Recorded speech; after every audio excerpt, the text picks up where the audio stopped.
Today is March the 20th, 2003, and we're in the home of Dean Henneberg, who lives at 505 Noble Street in Bellevue, Kansas. And Mr. Henneberg was born April the 22nd, 1923, so you're like 80 years old this year. I'm Dean Schoengert, and I'll be interviewing Mr. Henneberg today. What was life like for you just before you went in the service? I was one of 7 children raised on a farm, and we had been through some hard times as a family. 7 kids to feed through the Depression and the drought years, and it was tough. I graduated from Wheaton High School in 1941, and through 41 and 42, I had a farm deferment working with my father. And in the middle of 1943, I told him that I wanted to go I was going to join the Navy when I got the corn out. Well, at that time we shucked the corn by hand. But long in November we finished shucking the corn. The next day we went down to the draft board and told them that I was wanting to go in the Navy, and by the 10th of December I was in the Navy. I was sent to Farragut, Idaho for a boot camp, and enjoyed that. It was all new country to me, beautiful country out there. They had us, of course we marched and drilled and all that kind of stuff. The first time I ever ate beans for breakfast, I'd say. But we got through it, kind of homesick, but came from a big family, and I got lots of mail all through my naval service. After I graduated from boot camp, came home for just a few days, and then went back to Seattle, Washington to go to fire control school. Now, when we speak of fire control, the fire control we're talking about is gunfire control. The firemen we took care of all the directors and the circuits on the guns, and even part of the phone lines. And I was in fire control school right downtown middle Seattle on Lake Union. Best duty anybody could ever ask for, and I was there 16 weeks or something like that, and got to come home for a few days. Went back to Bremerton, Washington to a receiving station and hung around there for 3 weeks waiting to get a troop ship. They sent me to Adak, Alaska on a troop ship. Well, like everywhere else, you wait a few weeks or a day or two or whatever till they decide what they want to do with you. And I was assigned to a destroyer in Adak. And so I went aboard the doggone thing. And What's the ADAC that you mentioned? that's one of the Aleutian Islands. Hmm. There was Adak and that too, and another one. Oh, okay. And the Japs had invaded them, and they didn't invade Adak, I don't believe. But anyway, they were afraid the Japanese were going to come in there. But anyway, I went on that destroyer there, tied up and anchored, and darned if I didn't get seasick, tied up there in the harbor. And something I've battled all my life in the Navy with seasickness, and I like to tell my grandkids at one time I was seasick, homesick, and lovesick all at the same time, and I was sick. But anyway, after we'd been, excuse me, in the Aleutians for a while, we came back to the States. I wasn't up there probably 2 months, and came back to Frisco with the ship for some overhaul. And after a short time there, whatever work they wanted to do, they sent us. We went to Hawaii, and there we did practice gun firing, and any other Navy schools they could think of send you to. And from there we went on to the South Pacific, and let's see, that would have been 44, I guess. And then towards the end of 1944, there was a lot of action around the Philippines, and we were in on that. And then in March, I think this was either, can't remember, it was pre-Okinawa or pre-Iwo Jima that we were screening and were hit by a suicide plane and killed 26 or 7 guys and blew off 2 decks down to the main deck. And so of course we came back to the States for overhaul, and that's when I talked my wife into marrying me. Well, I think I had 2 weeks leave at the time, so we had to kind of push that along.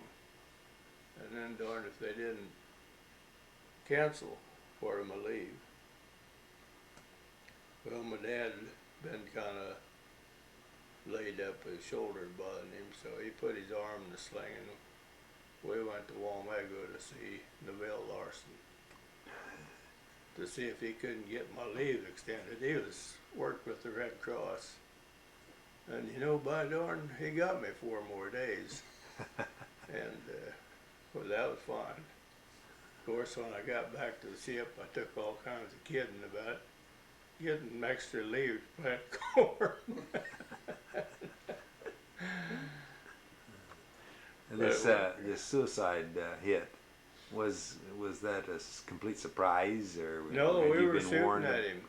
I know, but you were warned about this might happen? Oh yeah, it had been happening, and we'd shot down several planes, and it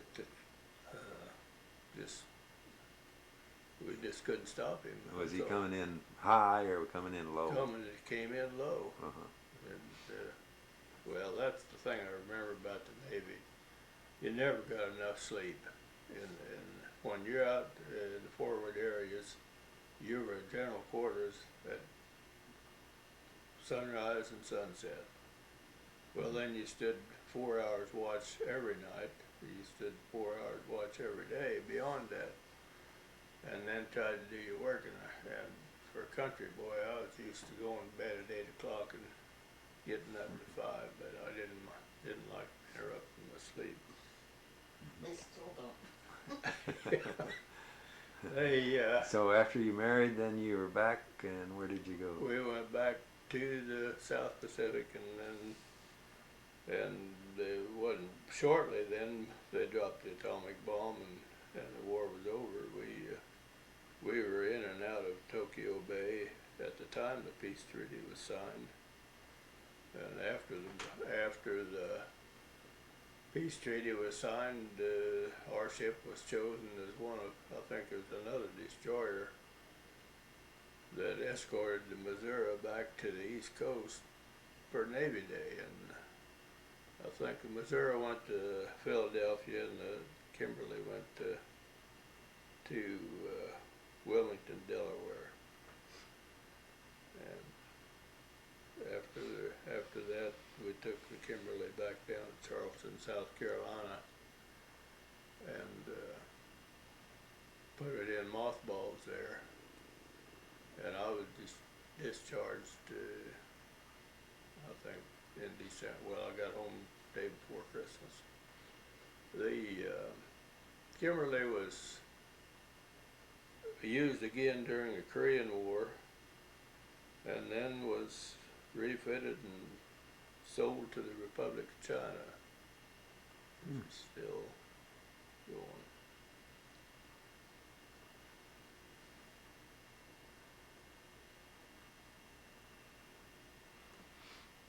please explain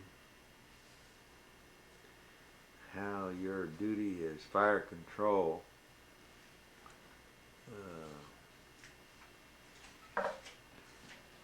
Well, I do need to tell you about that.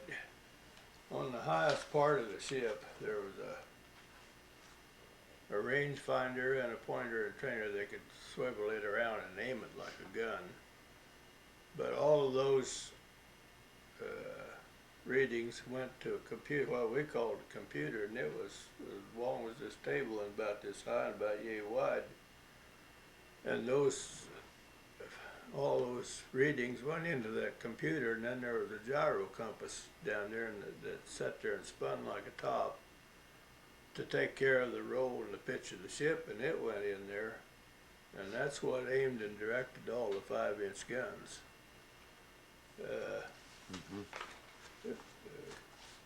Fascinating thing that the Navy figured that out. But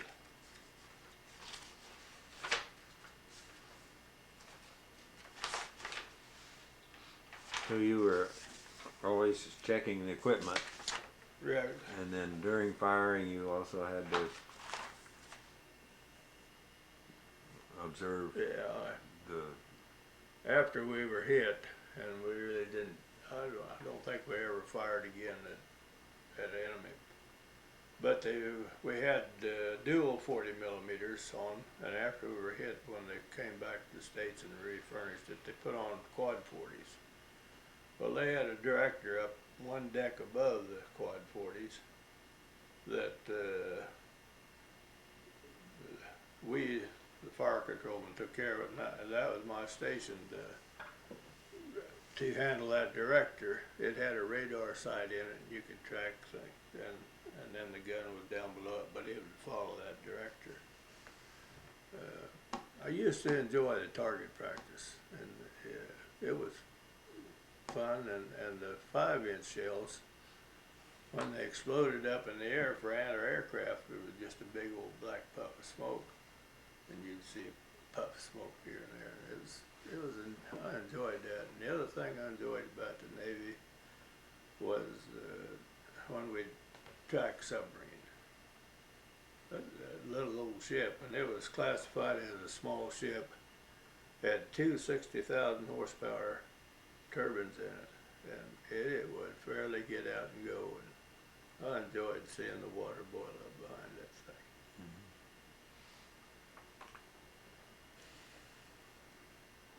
When you first said fire control, I was thinking of burning fire. Yeah, that's a common mistake. But you're talking about the gun firing, Yes. and you're aiming the gun from the top. Yeah. From the top.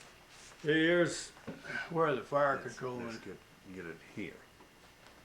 Fire controlmen were up in this high here, and you can see a kind of radar thing there. Well, there was a guy in there to train it around, and a guy to elevate it to keep it on a target just like a gun. And then there was a rangefinder in there, and the guy in there with good eyes would put a little old diamond right over the target so you got your range. Well, then that all went down into the plotting room where the computer was, and the gyro compass put the tilt of the church in it, and there was 5-inch guns on that destroyer, and they were all aimed from that director. Well, that was all new to you as a Oh, Kansas yeah. boy, wasn't it? It was an experience that was valuable to me, and beyond that, I didn't really get paid much in the service. But when I came Remember home, how much it was? no, I didn't think it was $50, but I was reading some information here from a buddy yesterday, and he thought maybe we got $50 a month. But beyond that, when I come home, and of course a young married man, I had to buy groceries and stuff, and I think we got nearly $100 a month for a year. And then after that, they started the GI school to teach me how to be a farmer. And did that for 3 years, and I thought I got another $100 a month out of that for putting there 3 years. So you know, they tried to take care of us. Did a pretty good job. I've been in the VA hospital once for appendicitis, but outside of that, my father was in the Army in the First World War. My son was in the Navy during the Korean War, or the Vietnam War. And so, that's a picture of the ship that was taken Okay. from the Missouri during 1945. Do you have any other pictures? Oh, yeah. I don't know whether you can see this.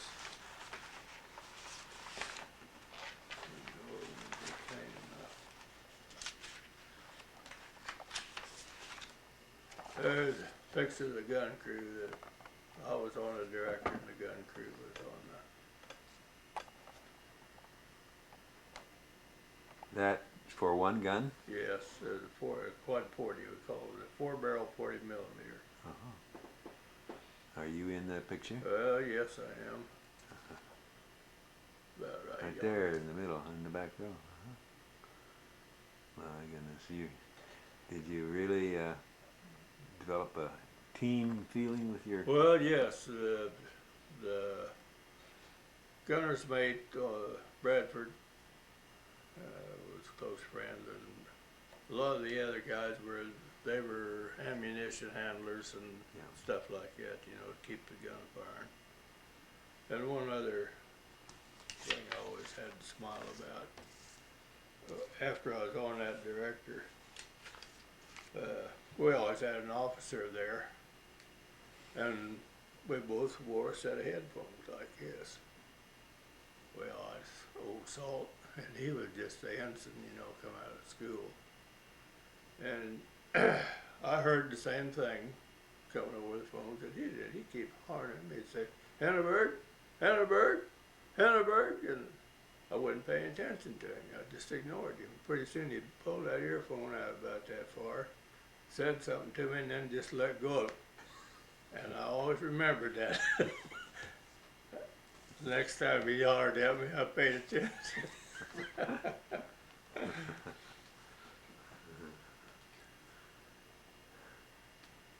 Who decided what the target was?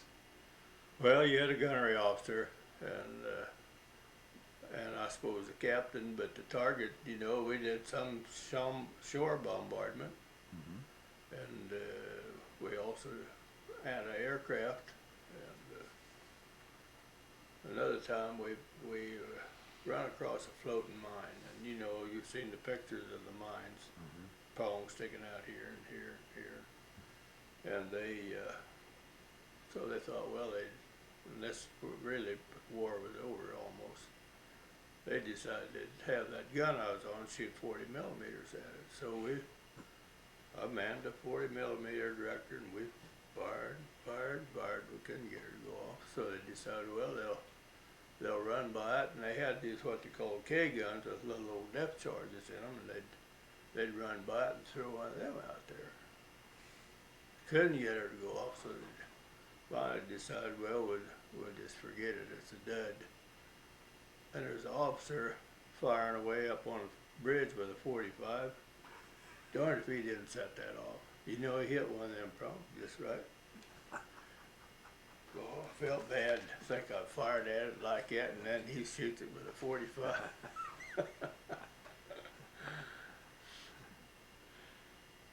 How heavy would one of those shells be for the 5-inch guns? Oh, they would weigh, I would guess 30 pounds, and then there was a keg of powder went behind them about like that. The 40 millimeters about yay around and about yay long, but they were all one shell, like kind of like a rifle shell. Did you have different kind of loads in the shells for different purposes, or was it all one? No, we didn't. Now it might be that the 5-inch would have had different for bombardment than they did for anti-aircraft, but Yeah, if I knew, I forgot, but with the difference in them. What kind of range are we talking about in those? The 5-inch shells would go, I'm gonna say 5 miles, you know, for bombardment. But you generally tried to get in close within, uh, you'd get in close as you could to the harbor, you know, if you weren't being shot at. You didn't have capability of shooting like at night or through fog, yeah. or you had to see the target, didn't you? Well, they had some radar capability. I see. Yeah, and we did fire at night. I can remember that, but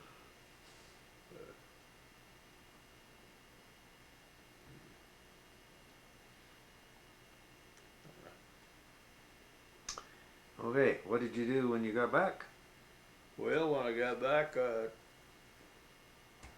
I was home on leave just before I got out, I rented a farm out here north of Bellevue. I was born and bred a farmer, and I wanted to be a farmer, and we rented a farm north of Bellevue, and we farmed for 12 years, and then the opportunity came up to take the test for a rural mail carrier. So I took that and was fortunate enough to get the job, and we moved to Bellevue, and I carried the mail here at Bellevue for till from 58 till 73, and then 73 they added the Paxico route on to me, so I carried in both areas till I retired in 1984.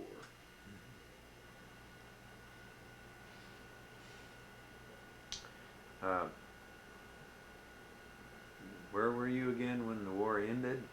Like, what kind of memory do you have of an atomic bomb? And so forth? Well, all I remember, of course, we had been home after we were hit, and went back to that area about the time the war was ending. And of course, we were delighted to think they had something like that. We were in and out of Tokyo Harbor at the time the peace treaty was signed. I don't think we were there, because you always had to go get the mail and do all the kind of stuff, and you know. So, but we were in and out of Tokyo Harbor at the time that treaty was signed. And, But when the bomb fell, you were well, we weren't close. You know, we you were at sea somewhere. Well, yeah, we were probably in the Philippines somewhere yet. But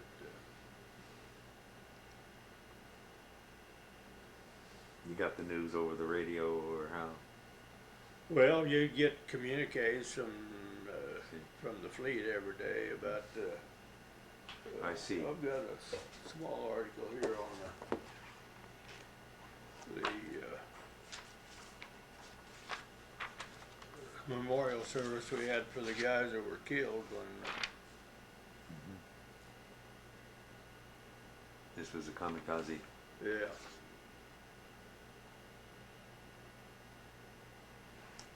%80 of the ships out there were hit. They had that many planes that 80% of them were hit with kamikaze. Was that sort of approaching Okinawa? Yeah, from Okinawa on till the end of the war. This lists about 7 people killed and 20 or so missing in action. Yeah. Is that from one hit? Yeah. Yeah. Why would there be so many missing in action? Well, they were blown overside, and just you see that plane came down, and there was a 40 millimeter gun right here, and the plane hit there, and there was a 5-inch gun, another one here, blew all that off clear down to the main deck, and there was a powder magazine underneath. Oh. And so most of the guys there were guys lost arms, the guys burnt, but The ones that were missing were just gone, you know. Uh-huh. But,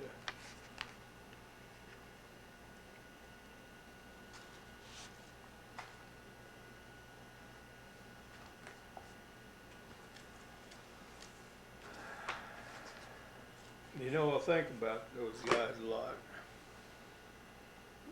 But here's a thought I've got that's probably strike you as odd. But for them, it was over then. But for their folks, it wasn't over as long as they lived. That they missed their son, they missed the grandchildren, and the great grandchildren. You know, it'd be hard. Well, thank you, Mr. Henneberg. That's all right. Glad to do it.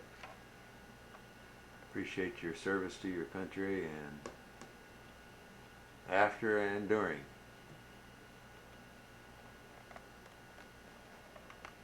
Well, you know, the thing about young people, they don't think that anything's ever going to happen to them. And they can go out in the car and go 70, 80, 90 miles an hour, and they don't worry about it. And that's kind of the way it is with the kids going into service. They know it could happen, but it ain't going to happen to them. But it does. A hard lesson to learn sometimes. Okay. Well, thank you very much. You bet.